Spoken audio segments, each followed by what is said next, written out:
I was born here in Charlotte in 1990, and I lived here until 1998. I was 8 years old. Second grade, I moved to Asheville, North Carolina. And I spent my entire youth, my teenage years there. My parents called it home for 25 years until my sons were born, and they moved to Nashville a year and a half ago. And it is a place that is so near and dear to my heart that it's truly beyond words. And then when I left Asheville, I went to Boone, North Carolina. And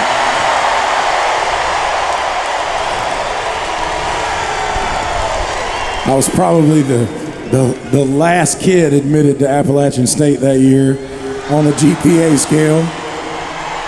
For that, I'm very thankful. And that GPA reflected itself when I dropped out with 2 semesters of school left to pursue a career in music.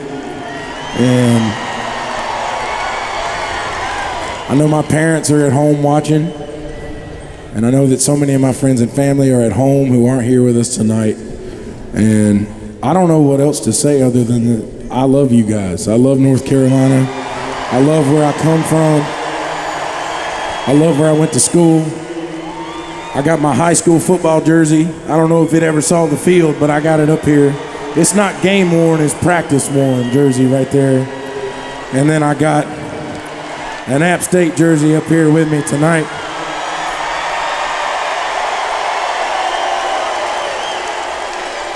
We got the North Carolina flag up here on the piano, and I see these videos a lot. And I remembered, came across this video, and 3 weeks before that, I had been scrolling and I came across this song that I kept seeing on all of these videos.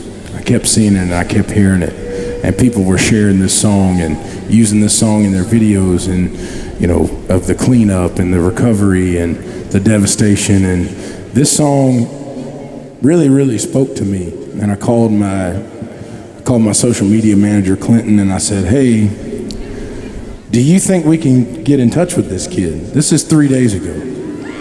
And he said, yeah, we can probably figure out how to get in touch with him. And couldn't have been 10 minutes later, he calls me and says, hey man, I got this kid on the phone, and he's got a wedding that he's supposed to be going to this weekend. He didn't know that, he had no idea what was going on. I think my social media manager said something about, hey, we wanted to offer you some free tickets to the show.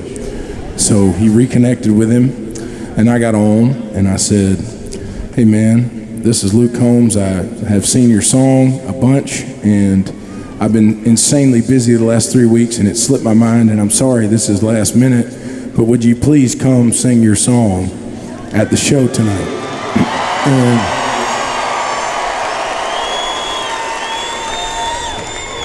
he missed a really, really important wedding for him and his family to be here with us tonight.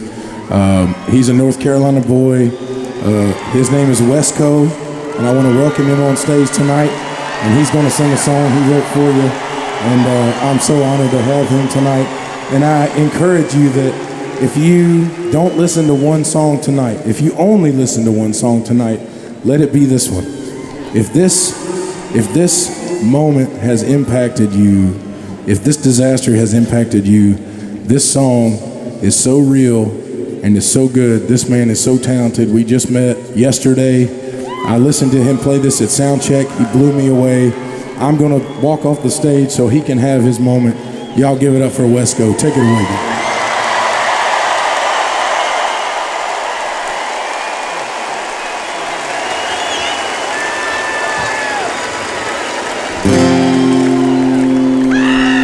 How y'all doing, Charlotte?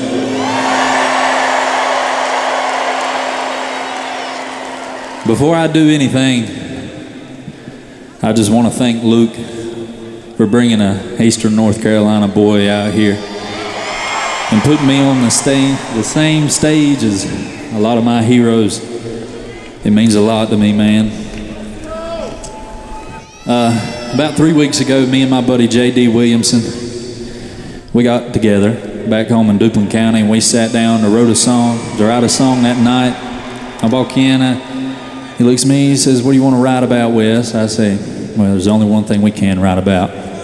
And before I play this song, what I want y'all to know, this song ain't about a bunch of people 1,000 miles away on a TV screen. This song is about our statesmen in the great state of North Carolina. This song is for the people that live in Swannanoa. It's a song for the people that live in Avery County, in Asheville, in Old Fort. This song is yours. It's called Helene.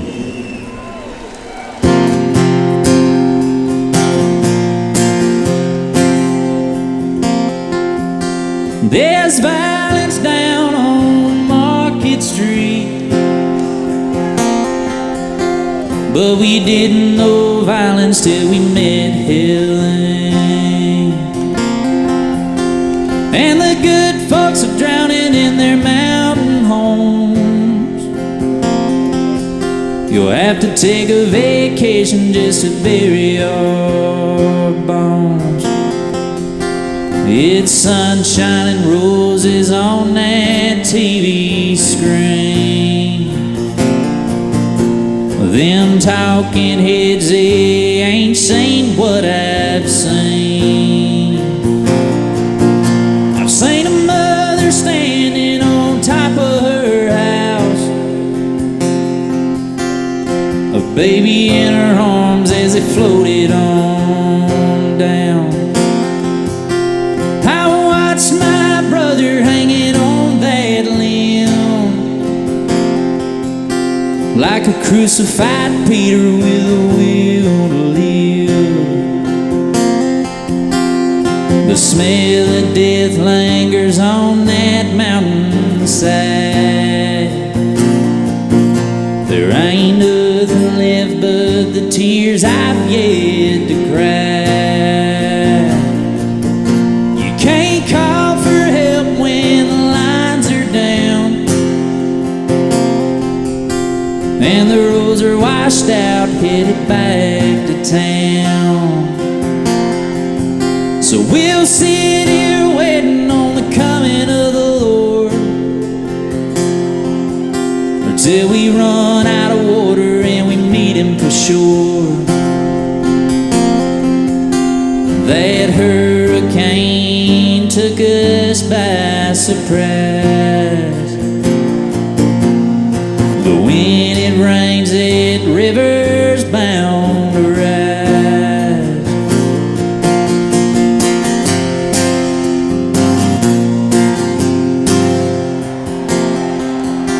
There's violence down on Market Street,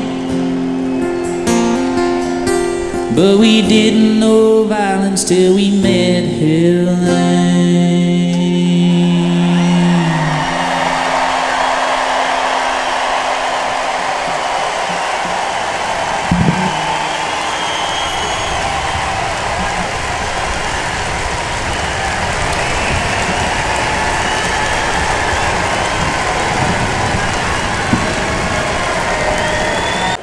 Who, when that storm hit, he did not hesitate.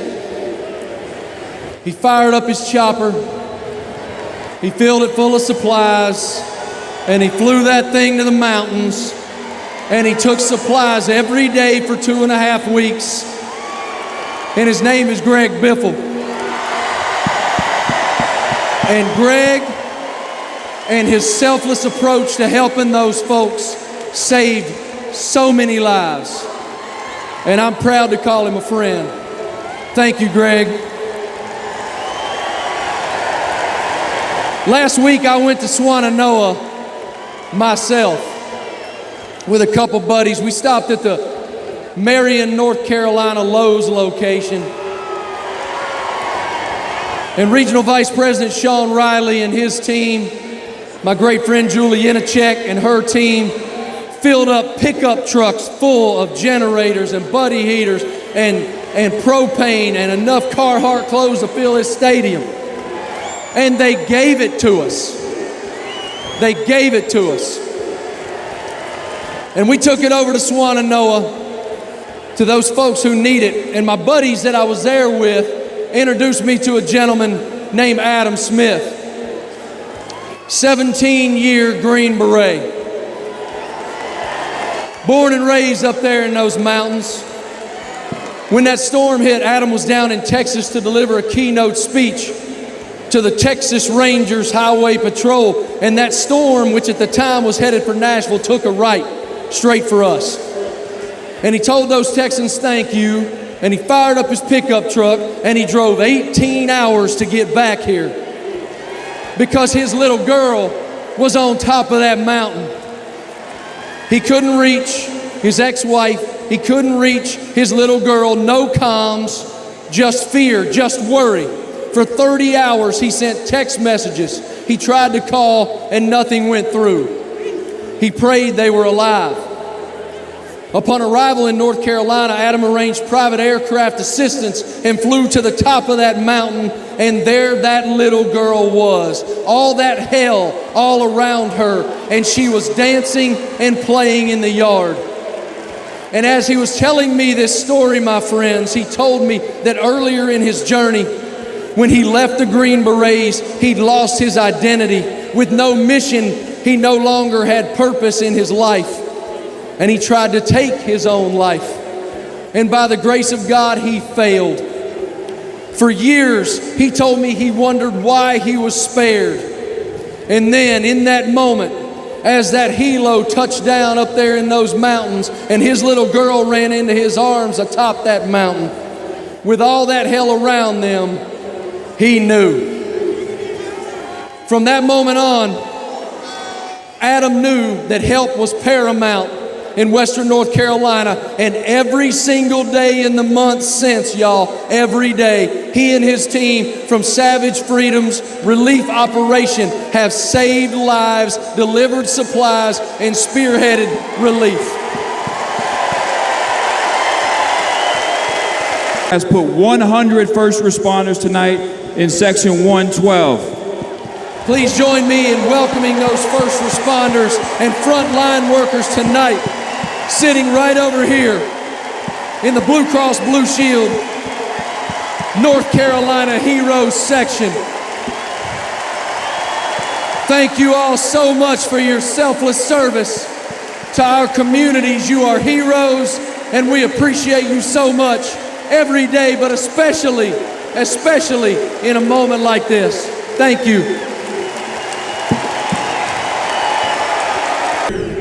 The second I saw the images coming out of Western North Carolina, everything in my heart wanted to get in my truck and drive there as soon as I could. And I knew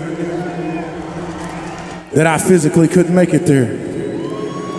And I wanted to do what I know how to do best. And damn it, this is what I know how to do best.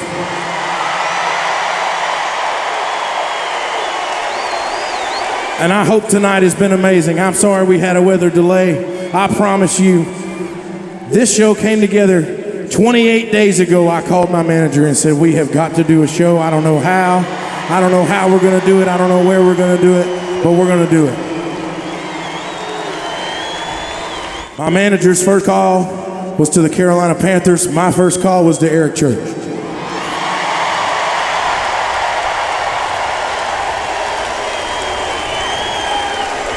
The Teppers and the Panthers have been so incredible. They donated this venue tonight for free. They donated the beer you're drinking. They donated the parking. They donated the work. They're paying the tax bill. Every single dollar that is made in this building tonight is going straight up those damn mountains to the people that need it the most.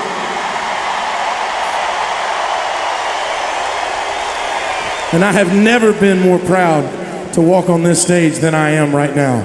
Thank you guys so much for spending your hard-earned money to be here. I know some of you came. I know some of you don't have $1 to spend and you spend it anyway so you could give it to somebody else who needed it. First, I want to say his heart and his heart and their leadership and their love for this state are why we're here tonight. It's these two right here. And we have done amazing things tonight for the state of North Carolina. You folks have done amazing things. There are 82,193 of us in this joint tonight.